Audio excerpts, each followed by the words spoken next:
Thank you. Thank you for your good lecture. I just know how to use the separation principle in your research. What's the separation. principle? So this idea that so the example I gave in software was we would encapsulate some piece of source code in a module, and then we would separately work on the basically making sure that the software is solid in the module, and then we would also at the level of the parent routine. Now, what this would look like also would be like human beings have created computers, right? And how many of us now depend on Google to remember stuff? Like, we don't remember stuff, but we basically have we've added variety to ourselves by aggregating some external aids, sometimes mechanical, sometimes other people. I mean, so really the CEO of a large corporation is able to mobilize thousands of people.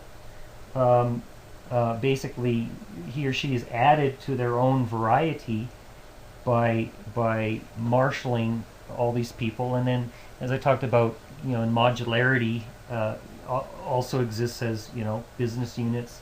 I start thinking, okay, I'm going to take this business unit and operate in this geographical domain, and do something with it. And so, the separation is the ability to separate something in time or in space, work on it, and it can be essentially a machine that has all sorts of capability, a machine in the cybernetic sense, that is an adjunct to our own number of states that we have accessible to us. Does that make some sense? My question was the same as yours.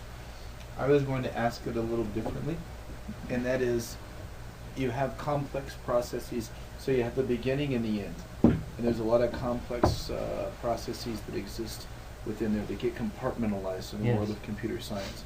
I was trying to think about that behaviorally, because I think that's what your question is. So if this is your starting point, and you can bundle information that's complex to make it into a concrete unit, what are the decisions that you go about? What are the organizing principles of putting something in the compartment? That was my question, and I think that was maybe your question as well, potentially. Yeah, it does make sense. Yeah. So is there more you'd like to follow up on that question? Sorry. That's okay. I'm interested in the cognitive hierarchy. So your topic is very closely related to mine. Yeah. But when I do some research in the how to divide the types of investors, I got the dividing several types. It's very simple. Just like they have positive attitudes, keep negative, or they keep quiet, do nothing. Neutral, thank you. So this is cognitive attribution theory? Sorry. So what you work on is attribution theory, cognitive attribution theory for decision making? Oh, I do some research in behavior finance. Okay. Right. Oh, behavioral finance. Yeah. Right. So remember the triangle I showed of a fitness for a role is that you've got to have the capability of information processing, a skill set, and then valuing the work. And so a lot of the economic theories about what do people value, right? And then a lot of what we term non-rational behavior may actually be rational when we think about the value sets. Here. And so what you may be looking at is more about theories of what's valued as opposed to the complexity of it, but I'm not sure. Yeah. Okay, thank you. Thank you very much. Have a good day. I'm sorry, I had to run. I left when you showed the slide about the science. Oh, yes. So will there be much after that? Yeah, I actually got into requisite variety. Ah. So, In any event, I have a couple of questions. sure. First of all, how is the pressure by the stockholder to have a 6 months duration goal affect the processing capacity of a CEO? Is this something that causes deterioration of the cognitive capacity, or is this something that Well, so has there's not been considered? This is the first question. The next question is, in science you started to say something about correlation, predict, but you didn't talk about the fact that at the end of the day, the goal is completely vague. And what drives science is the process itself. Mm. And it does not enter into your equation So what at is all. so if we're talking about goal-directed behavior, what is the goal in science? The vagueness of it is expanding knowledge, but it is in any arena, and you are absolutely right about the fact that we are pumping out too many PhD, that what they do is it's a Yeah. glorified technician practice. Yes. I have some if you want to hire I go. I'm trying to. me. I just avoid graduated him, in fact. Peter, I wanted to ask you something, more on a personal level. Is the Golden Helix, is that your company?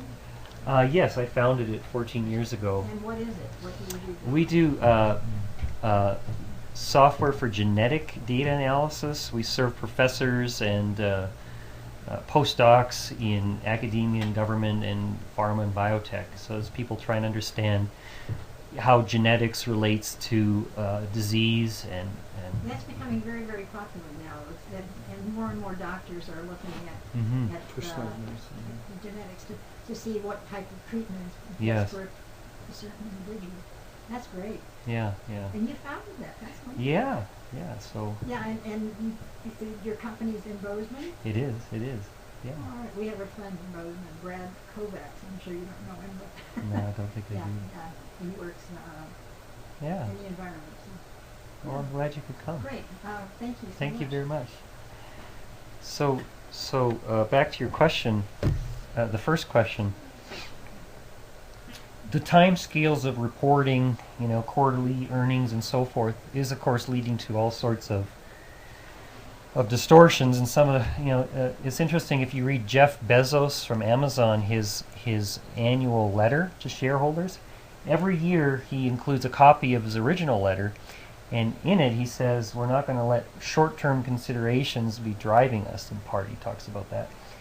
And so someone who can operate on a really long time horizon recognizes a lot of this is within the noise, and that sometimes there's short-term drops short-term drop in resources in order to have long-term stability and growth. It takes a courage to do that in an environment that judges you. Now, does it actually impact or dumb down somebody's? Well, probably not. But they may be fixated on the short term, and so they're not paying attention to the long term. That could be very much the case. And then the second. No, the question is then, would the level M be better off with a short-term thinker? Well, in many corporations, that's actually what is the case. I mean, you don't have. Many times you have someone who's not. Now, would they be better off? Not for the long-term stability of a corporation. No. Because you have to be able to, for instance, to improve your organization within the context of the environment of the marketplace, and you've got to be able to step outside the system and think about the position of your system within the context of all the other systems, the competitors, and so forth. If you're the 3-month time horizon is at the boundary between stratum 1 and 2. Yeah. That's typically someone who might be running a burrito stand. So Which may be my next job. So maybe Maybe. Well, actually, the next. We can do it together. Yeah. It's The so hard next to get in question- IH grids. We Right. might as well just run Yeah, a like test where a lot of small businesses fail is where, you know, the mom and pop that started it or whatever, they're not able to processize what they do Sure. at stratum 3. Yeah. Right. Well, the next, before you go into science, the next question about that is the short-term presidency in the U.S. Yes. It's also something which practically dumbed down the So presidency. yes, and so if you You're there's not been trying to say the presidents are dumb, are you? there's been some Some have, you can actually go look. There is some Sherlock. there is some literature on assessing the capability of presidents No and presidential microphones. candidates, and it has been actually somewhat disappointing. You know, the level that has been available to us, but it's not necessarily just the length of tenure, because you can be doing things that have really long-term ramifications.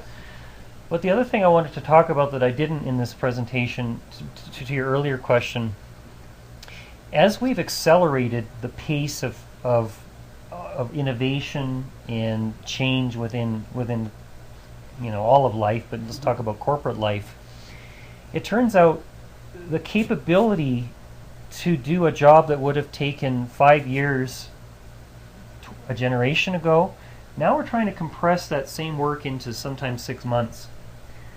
And so it now takes, instead of a stratum 4 person that's the 3 to 5 year horizon, or maybe stratum 5, it might take a stratum 7 person to get that really that big job done in a short period of time. In other words, the complexity. as time, as you increase the rate of information, And you have to compress it. the communication channel essentially needs more bandwidth. Yeah. And Jaques didn't ever talk about this, and there's some people who've taken the body work further. They talk about this notion of time compression, and I see this within my own organization. Genomics is moving extremely quickly, and a lot of the stuff we're doing is not, not thinking of 10-year time horizons for a lot of stuff we're doing. And yet to actually be able to be competitive and survive, I'd say it takes quite a bit of system thinking and abstract thinking to even be successful on short time horizons. And so some of the very early work in a book called Levels of Abstraction in Human Thought, co-authored with some of Jaques' early colleagues that you don't really see appear later in his literature, they did the early work on, they looked at they saw this distribution of people's ability to do information processing on some cognitive tasks that were short-term but challenging, and they saw different, it was a multimodal distribution. And what they saw way back then, this was work in the 50s maybe, was when they increased the rate that they had them solve the same problems, they would actually drop a discrete level, or sometimes more, as you would keep speeding it up. So one of the implications is we're entering an information overload and rate of change overload, is it's dumbing us down. I absolutely believe It's that. dumbing us down. Now, there is a nice piece of work in psychology, cognitive psychology, on the way you think about an event when the event is supposed to occur a week from now or 2 years from now. So when the event is a week from now, you start thinking about the concrete stuff. Yes. Let's say you plan a party, so you say, okay, I need to buy this, that, and that. When you talk about the event a year from now, Interesting. you plan the global things, not the thing or what, Right. rather than the concrete stuff. Right. So there is a, I don't know, Is I there forgot the is there an name. author or I a name forgot of somebody? There's a guy work? from NYU. I forgot his name. It's congruence theory or something like that. I know a lady, she is now doing her postdoc at Harvard. I know her name, Elinor Amit, if you were to look her up, she talks about even when you think about this, she talks about the equivalence between distance and time horizon. If you if you think if you are given the word apple and given the object apple far away from you or closer to you, there is a different reaction time in the recognition of the object. That's pretty long. And she relates the distance to time horizon as well. So you think abstractly when you are far away, or time. And you're talking actual physical Actual physical visual perception. Visual perception. So an She apple create- way across the room is more abstract than one in a bowl in front of me? No, you would recognize the word apple as an apple, and you would respond to that more quickly with the correct answer than if it were to be closer to you. She is doing kind of Ponzi images on computer now. It's not completely legitimate, but there is something. It's an interesting correspondence, yeah. But talking about abstraction, at the first part of your talk, you talked about the fact that primates, etc., do not do much of abstraction. Yeah, they don't go... the key thing Jaques noticed was they live in the present here and now. And humans are the only ones who you're aware of that can step out of it and have an imagined future, tell stories about it. What about storage? Storage? Yeah, some animals store. He talks a bit about that storage thing and explains it away, I think, if I recall correctly, as a something that's... So not to say they don't have memory, right? And remember, they're in the concrete world, right? So storage is physical. And it's not to say a dog can't, remember it dug up a bone. But for a dog to tell a story about tomorrow I'm going to go get some bones, a dog can't do that. So remember, the concrete level, sure, storage... What about the dance of a bee?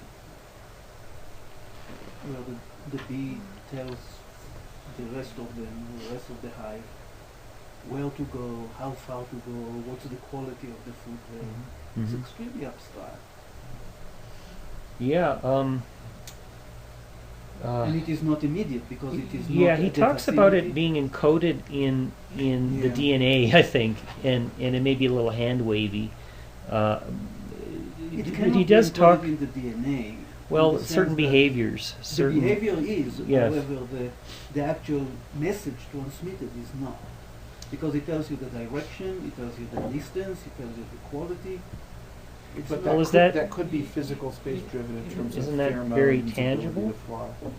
Isn't that still very tangible in the concrete So world? related to what you're saying, I can't comment much on bees, but it would be very interesting from a neuroscience standpoint to look at which regions of the brain light up when different tasks are performed. So, for example, it could be argued that chimpanzee can't form complex thoughts because they don't have the ability to express them. But if challenged with a task, be it a dog or a non-human primate or whatever, a lot of information could be gleaned about their ability to be abstract by the region of their brain that would actually be firing. And so if you could do a PET scan or some type of imaging to see what neurons are firing, because the way that those neurons are physically constructed into the brain, we would know whether or not there was more prefrontal cortex or more potentially, midbrain automated structures that we're talking about. We're kind of, they're probably not being abstract because it's just innate. It's driving their behavior. You could actually, and I'm sure some people have probably looked at this, find different regions of the brain that have been studied, in real time when tasks are being challenged, and then that would allow you to work backwards and put some blueprint on, concepts such as abstract. And to your thing about bees and so forth, Jaques talks about a difference between signaling and language, and he sort of draws a distinction there, and I could probably point you to the relevant stuff. There are many here. differences. Signaling is not generative, language is generative. In language you have a lot of ambiguity, people decipher ambiguity. There are many aspects to language that does not exist in signaling. But nevertheless, you cannot. The difference starts to be blurred when we are talking about signaling, like the rhesus monkey cry, etc. Sure. But in any event, this is fascinating. Do you have any of that written someplace? Nope. Fresh off the press. Yeah, but going back to the question about science, what's your take on that? Namely, there is no goal practically except this. My sense about science is it's really about forming models of reality, right? And then having and having models that are congruent with reality. Then people in engineering and so forth take those things and have practical application. But it's essentially our pursuit of the nature of how things are, the nature of reality. Now, we could be driven by curiosity, right? Yeah. Now, this is where I'm driving. If you are driven by curiosity and what makes you tick is the process itself. Yes. What then?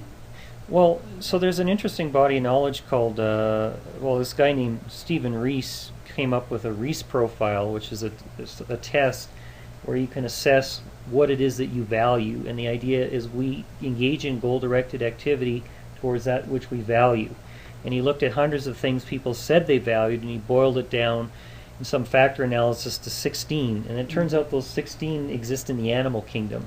Like romance related to procreation, order related to, you'll see cleanliness and grooming, saving, collecting things and holding resources, and so forth.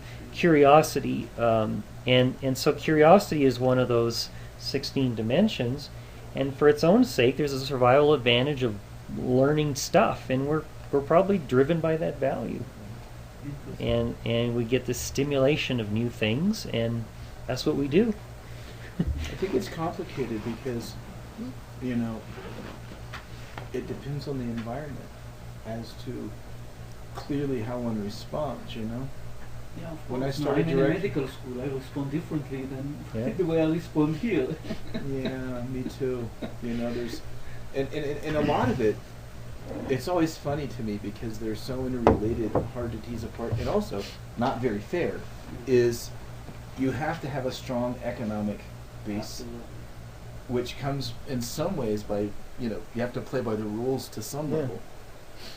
Being smart clearly helps, but it's a very difficult thing to navigate through because without the money, you can't sit around and think. I know. And that's the mode that, I know myself I've been in, writing one NIH grant after the other,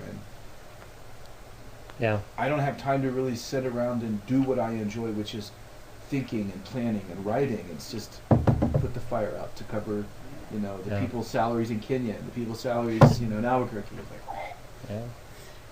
The last point is, I'm now building a department for over the last 5 years, and I'm trying to hire people that are usually hopeful are smarter than me.